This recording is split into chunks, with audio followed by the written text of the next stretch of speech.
کافی دنوں بعد اکرمہ اپنی بیوی کے ساتھ مکہ میں داخل ہوا۔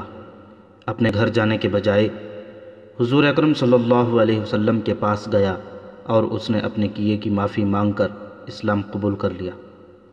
اسی روز صفوان بھی واپس آ گیا۔ وہ بھاگ کر جدہ چلا گیا تھا۔ ایک دوست اس کے پیچھے گیا اور اسے کہا کہ وہ سالاری رتبے کا جنگجو ہے اور اس کی قدر رسول کریم صلی اللہ علیہ وسلم ہی جان سکتے ہیں۔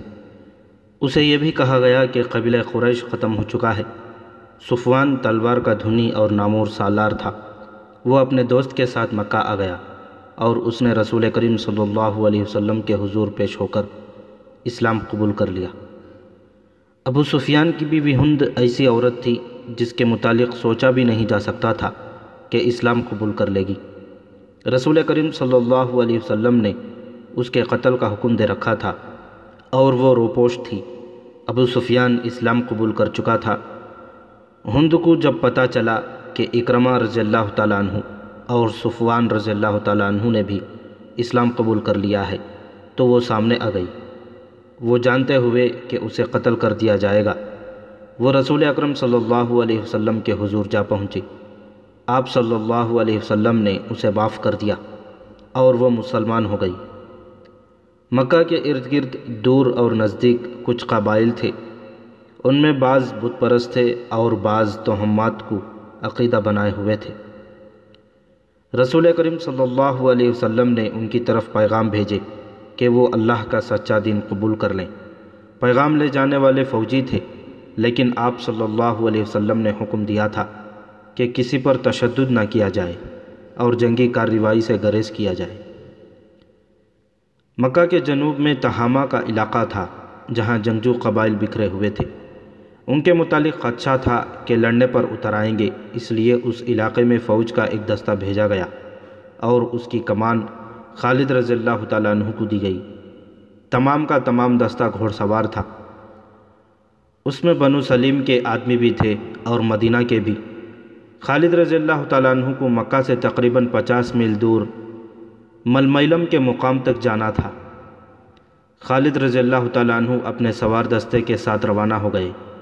ان کی منزل 50 میل دور تھی، لیکن بمشکل 15 میل دور گئے ہوں گے کہ ایک مشہور جنگجو قبیلے بنو جذیمہ کے آدمیوں نے خالد رضی اللہ تعالیٰ عنہ کے دستے کا راستہ روک لیا۔ خالد رضی اللہ تعالیٰ عنہ نے اپنے دستے کو لڑائی کی ترتیب میں کر لیا۔ بنو جذیمہ باقاعدہ لڑائی کے لیے نکل آئے۔ ہم لڑنے نہیں آئے، خالد رضی اللہ تعالیٰ عنہ نے اعلان کیا، ہم دعوت دینے آئے ہیں کہ اسلام قبول کر لو۔ ہم اسلام قبول کر چکے ہیں۔ بنو جذیمہ کی طرف سے جواب آیا، ہم نمازیں پڑھتے ہیں، ہم دھوکہ کھانے نہیں آئے۔ خالد رضی اللہ تعالیٰ عنہ نے بلند آواز سے کہا، اگر تم مسلمان ہو چکے ہو تو تلواریں اور برچھیاں پھینک دو۔ خبردار بنو جذیمہ۔ بنو جذیمہ کی طرف سے کسی نے للکار کر کہا، اسے میں جانتا ہوں، یہ مکہ کے الولید کا بیٹا خالد ہے، اس پر اعتبار نہ کرنا۔ ہتھیار ڈال دو گے تو ہم سب کو قتل کرا دے گا، ہتھیار نہ ڈالنا۔ خدا کی قسم، مجھے رسول اللہ صلی اللہ علیہ وسلم کا حکم نہ ملا ہوتا کہ جنگ نہ کرنا تو میں دیکھتا کہ تم ہتھیار ڈالتے ہو یا نہیں۔ خالد رضی اللہ تعالیٰ عنہ نے کہا، ہم دوست بن کر آئے ہیں، ہم تم پر اللہ کا دین زبردستی ٹھونسنے نہیں آئے، ہمیں دوست سمجھو اور ہمارے ساتھ آ جاؤ۔ اہل قریش کی کیا خبر ہے؟ بنو جذیمہ کی طرف سے آواز آئی، مکہ چل کر دیکھو۔ خالد نے کہا، ابو سفیان رضی اللہ تعالیٰ عنہ، اکرمہ رضی اللہ تعالیٰ عنہ اور صفوان رضی اللہ تعالیٰ عنہ اسلام قبول کر چکے ہیں۔ بنو جذیمہ نے ہتھیار ڈال دیے۔ خالد رضی اللہ تعالیٰ عنہ گھوڑے سے اتر کر آگے بڑھے اور بنو جذیمہ کے سردار سے گلے ملے۔ پورے قبیلے نے اسلام قبول کر لیا۔ مسلمانوں کو مکہ ایک مرکز کی حیثیت سے مل گیا۔ یہ سورج کی مانند تھا جس کی کرنیں دور دور تک پھیلنے لگیں، لیکن اسلام کی دشمن قوتیں یکجا ہو رہی تھیں۔ طائف ایک مقام ہے جو مکہ معظمہ سے چند میل دور ہے۔ جنوری 630 عیسوی شوال 8 ہجری کی ایک رات وہاں جشن کا سماں تھا۔ فضا شراب کی بو سے بوجھل اور رات مخمور تھی۔ رقص کے لیے طائف کے ارد گرد کے علاقے کی چنی ہوئی ناچنے والیاں آئی ہوئی تھیں۔ ان کے رقص اور حسن نے مہمانوں کو مدہوش کر دیا تھا۔ مہمان مکہ کے شمال مشرق علاقے کے مشہور جنگجو قبیلے حوازن کے سرکردہ افراد تھے۔ ان کے میزبان طائف اور گرد و نواح میں پھیلے ہوئے قبیلے ثقیف کے سردار تھے، جنہوں نے اپنے مہمانوں پر اپنی امارت اور فیاضی اور کشادہ ظرفی کا رعب جمانے کے لیے اتنی شاہانہ ضیافت اور اتنے شاندار جشن کا اہتمام کیا تھا۔ دو لڑکیاں رقص کے کمال دکھا رہی تھیں کہ میزبان قبیلے کا سردار مالک بن عوف اٹھ کھڑا ہوا اور اس نے تالی بجائی۔ ساز خاموش ہو گئے، ناچنے والیاں بت بن گئیں اور ان کی نظریں مالک بن عوف پر جم گئیں۔ مہمانوں پر سناٹا طاری ہو گیا، ایسے لگتا تھا جیسے رات کے گزرتے لمحوں کا قافلہ رک گیا ہو۔ ہر کوئی مالک بن عوف کی طرف دیکھ رہا تھا۔ مالک بن عوف کی عمر 30 سال تھی۔ رقص اور مے نوشی کی محفلوں میں وہ عیاش شہزادہ تھا، لیکن میدان جنگ میں وہ آگ کا بگولا تھا۔ وہ صرف تیغ زنی، تیر اندازی اور گھوڑ سواری میں ہی مہارت نہیں رکھتا تھا، بلکہ فن حرب و ضرب کا بھی ماہر تھا۔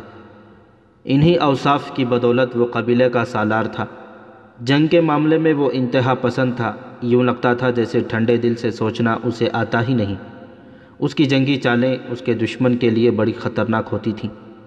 قبیلہ قریش میں جو حیثیت کسی وقت خالد بن ولید رضی اللہ تعالیٰ عنہ کو حاصل تھی، ویسا ہی دبدبہ مالک بن عوف کا اپنے قبیلے پر تھا۔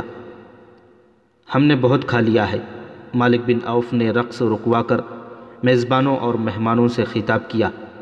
ہم شراب کے مٹکے خالی کر چکے ہیں، ہم تھرکتی ہوئی جوانیوں سے لطف اندوز ہو چکے ہیں۔ کیا ہمارے مہمانوں نے یہ نہیں سوچا کہ اس ضیافت اور جشن کی تقریب کیا ہے؟ میں نے تمہیں کوئی خوشی منانے کے لیے اکٹھا نہیں کیا۔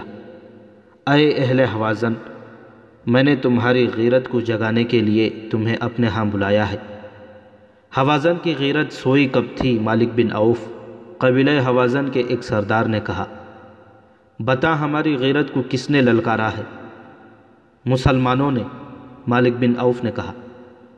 محمد نے؟ کیا تم محمد کو نہیں جانتا؟ کیا تم بھول گئے ہو کہ اس محمد صلی اللہ علیہ وسلم کو جو اپنے چند ایک ساتھیوں کے ساتھ مکہ سے بھاگ کر یثرب یعنی مدینہ چلا گیا تھا؟ جانتے ہیں، 2-3 آوازیں اٹھیں۔ اچھی طرح جانتے ہیں، وہ اپنے آپ کو خدا کا نبی کہتا ہے۔ ہم اسے نبی نہیں مانتے۔ ایک اور آواز اٹھی، کوئی نبی ہوتا تو ہم میں سے ہوتا، جو اہل ثقیف ہے، حوازن کے قبیلے سے ہوتا۔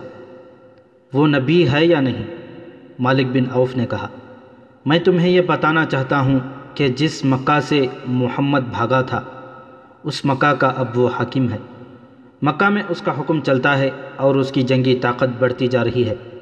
قبیلہ قریش اس کے آگے ہتھیار ڈال چکا ہے اور اس کے مذہب کو قبول کرتا چلا جا رہا ہے۔ ابو سفیان، اکرمہ اور صفوان جیسے جابر جنگجو محمد صلی اللہ علیہ وسلم کا مذہب قبول کر چکے ہیں۔ خالد بن ولید رضی اللہ تعالیٰ عنہ نے پہلے ہی یہ نیا مذہب قبول کر لیا تھا۔ مسلمانوں نے مکہ میں تمام بت توڑ ڈالے ہیں۔ اہل قریش کو اپنی غیرت اور اپنے مذہب کا پاس ہوتا تو وہ اپنی تلواریں اپنے پیٹوں میں گھونپ لیتے۔ کسی اور نے کہا، اب ستاروں سے بھرا ہوا آسمان یہ دیکھے گا کہ حوازن اور ثقیف کو اپنی غیرت کا کتنا پاس ہے۔ مالک بن عوف نے کہا، کیا تو چاہتا ہے کہ ہم میں سے کوئی محمد کو قتل کر دے؟ قبیلہ حوازن کے ایک سردار نے کہا، اگر تو یہی کہنا چاہتا ہے تو یہ کام میرے سپرد کر۔ اب محمد صلی اللہ علیہ وسلم کو قتل کر دینے سے کچھ حاصل نہ ہوگا۔ مالک بن عوف نے کہا، اسے قتل کر دو گے تو اس کے پیروکار اسے اپنے دلوں میں زندہ رکھیں گے۔ ان کی تعداد اتنی زیادہ ہو گئی ہے کہ اب ایک آدمی کے قتل سے وہ اس راستے سے نہیں ہٹیں گے جس پر انہیں ڈال دیا گیا ہے۔ کہتے ہیں محمد کے ہاتھ میں کوئی جادو ہے۔ حوازن کے ایک سردار نے کہا، وہ جس پر نگاہ ڈالتا ہے وہ اس کا مطیع ہو جاتا ہے۔ جہاں تلوار چلتی ہے وہاں کوئی جادو نہیں چل سکتا۔ حوازن کے قبیلے کے ایک اور سردار نے اپنی تلوار کے دستے پر ہاتھ رکھ کر کہا، مالک آگے بول، تو کیا کہتا ہے؟ ہم تیرے ساتھ ہیں۔ میں کہنا یہ چاہتا ہوں کہ ہم نے محمد کے اسلام کو نہ روکا تو یہ سیلاب کی طرح بڑھتا ہوا ہم سب کو بہا لے جائے گا۔ مالک بن عوف نے کہا، نہ حوازن رہیں گے نہ ثقیف کا وجود ہوگا۔ قبیلہ قریش کو محکوم بنانے والوں کو ہم مکہ کے اندر ہی ختم کر دیں گے۔ کیا تم محکوم بن جانے کا مطلب سمجھتے ہو؟ مالک بن عوف نے سب کی طرف دیکھا اور بولا، اگر نہیں سمجھتے تو میں بتاتا ہوں۔ اس نے اپنے پیچھے دیکھا۔ مالک بن عوف کے پیچھے مہمانوں میں ایک معمر سفید ریش بیٹھا تھا۔ اس کا رنگ دوسروں کی نسبت صاف اور سفیدی مائل تھا۔ وہ ضعیف اتنا تھا کہ اس کا سر ہلتا تھا اور کمر میں ہلکا سا زخم تھا۔ اس کے ہاتھ میں اپنے قد جتنا لمبا عصا تھا۔ کندھوں سے ٹخنوں تک چوغا بتاتا تھا کہ وہ کوئی عالم یا مذہبی پیشوا ہے۔ مالک بن عوف کے اشارے پر وہ اٹھا اور مالک کے پاس آ گیا۔ تم پر اس کی رحمت ہو جس نے تمہیں پیدا کیا ہے، بوڑھے نے کہا، اور وہ دیوتا تمہارے بچوں کے محافظ ہوں جن کی تم پوجا کرتے ہو۔ تم محکومی اور غلامی کا مطلب نہیں سمجھتے تو مجھ سے پوچھو۔ میری 4 جوان بیٹیاں مسلمانوں کی لونڈیاں ہیں اور میرے 2 جوان بیٹے مسلمانوں کے غلام ہیں۔ وہ تیغ زن اور شہ سوار تھے، لیکن اب انہیں تلوار ہاتھ میں لینے کی اور گھوڑے پر سوار ہونے کی اجازت نہیں۔ ہمیں گھروں سے نکال دیا گیا ہے۔ کیا تمہیں یاد نہیں کہ قریش نے مدینہ کا محاصرہ کیا تھا تو مسلمانوں نے شہر کے ارد گرد خندق کھود لی تھی۔ قریش اس خندق کو پھلانگ نہیں سکتے تھے۔ پھر اس قدر تند و تیز طوفان آیا کہ قریش جو پہلے ہی بددل ہو چکے تھے بکھر گئے اور مکے کو واپس چلے گئے تھے۔ جب مسلمانوں کے سر سے خطرہ ٹل گیا تو انہوں نے ان یہودیوں پر حملہ بول دیا جو ان کے ساتھ مدینہ میں امن سے رہتے تھے۔ ان یہودیوں کو انہوں نے قتل کر دیا اور ان کی عورتوں کو اور ان کے بچوں کو آپس میں بانٹ کر انہیں لونڈیاں اور غلام بنا لیا۔ اے بزرگ، قبیلہ ثقیف کے ایک سرکردہ آدمی نے بلند آواز سے کہا، اگر تو یہودی ہے تو کیا ہم نے غلط سنا تھا کہ تیرے قبیلے نے مسلمانوں کو دھوکہ دیا تھا؟ تم نے جو سنا درست سنا تھا۔ بوڑھے نے کہا، ہمارا دھوکہ کامیاب نہیں ہوا۔ ہم مسلمانوں کی پیٹھ میں خنجر اتارنا چاہتے تھے لیکن قریش پیٹھ دکھا گئے۔ مسلمانوں کو دھوکہ دے کر کمزور کرنا ہمارا فرض تھا لیکن مسلمانوں کی تلواروں نے ہمیں کمزور کر دیا۔ تو جو بنی اسرائیل سے ہے، کیا ہمیں اکسانے آیا ہے کہ ہم مسلمانوں سے تیرے قبیلے کے خون کا انتقام لیں؟ ثقیف کے قبیلے کے ایک سردار نے کہا۔ ایک اور ضعیف العمر اٹھ کھڑا ہوا۔ اس کا نام درید بن سما تھا۔ اس کا نام تاریخ میں تو ملتا ہے لیکن یہ پتہ نہیں ملتا کہ وہ قبیلہ حوازن سے تھا یا قبیلہ ثقیف سے۔ خاموش رہو، درید بن سما نے گرج کر کہا، ہم بنی اسرائیل کے خون کا انتقام نہیں لیں گے۔ کیا تم ابھی تک شک میں ہو؟ کیا تم ابھی تک نہیں سمجھے کہ ہم نے مسلمانوں پر حملہ کر کے ان کا خون اپنی تلواروں کو نہ پلایا اور ان کے زخمیوں کو گھوڑوں تلے نہ روندا تو وہ ہمیں بھی قتل کر کے تمہاری بیٹیوں کو، تمہاری بہنوں کو اور تمہاری بیویوں کو اپنی لونڈیاں اور ہمارے بچوں کو اپنا غلام بنا لیں گے۔ اس سے پہلے کہ ان کے گھوڑے طائف کی گلیوں میں ہنہنائیں، کیا یہ اچھا نہیں ہوگا کہ ہمارے گھوڑے ان کی لاشوں کو مکے کی گلیوں میں کچلتے پھریں؟ مالک بن عوف نے جوش سے لرزتی ہوئی آواز میں کہا، بنی اسرائیل کا یہ بزرگ ہماری پناہ میں آیا ہے۔ اس نے اپنے قبیلے کا جو انجام بتایا ہے میں تمہیں اس انجام سے بچانا چاہتا ہوں۔ اٹھو اور لات کے نام پر حلف اٹھاؤ کہ ہم محمد صلی اللہ علیہ وسلم اور اس کے تمام پیروکاروں کو جنہوں نے مکہ کے تمام بت توڑ دیے ہیں ختم کر کے اپنی عورتوں کو اپنے منہ دکھائیں گے۔ اس زمانے میں جب اسلام کی کرنیں مکہ سے پھیل رہی تھیں، عرب میں بت پرستی عام تھی۔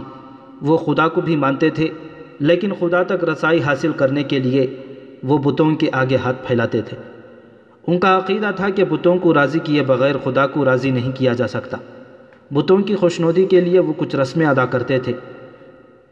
طائف کے علاقے میں جس بت کو پوجا جاتا تھا اس کا نام لات تھا، جو انسانی یا حیوانی شکل کا نہیں تھا۔ وہ بہت بڑا پتھر تھا جسے چٹان کہا جا سکتا ہے۔ یہ چٹان باقاعدہ مربع شکل کی تھی۔ بعض مورخوں نے لکھا ہے کہ یہ مربع شکل کا قدرتی طور پر بنا ہوا چبوترا تھا جس پر شاید کسی زمانے میں کوئی بت رکھا گیا ہو، لیکن طلوع اسلام کے دور میں یہ صرف چبوترا تھا اور ارد گرد کے قبائل اسی کو پوجتے تھے۔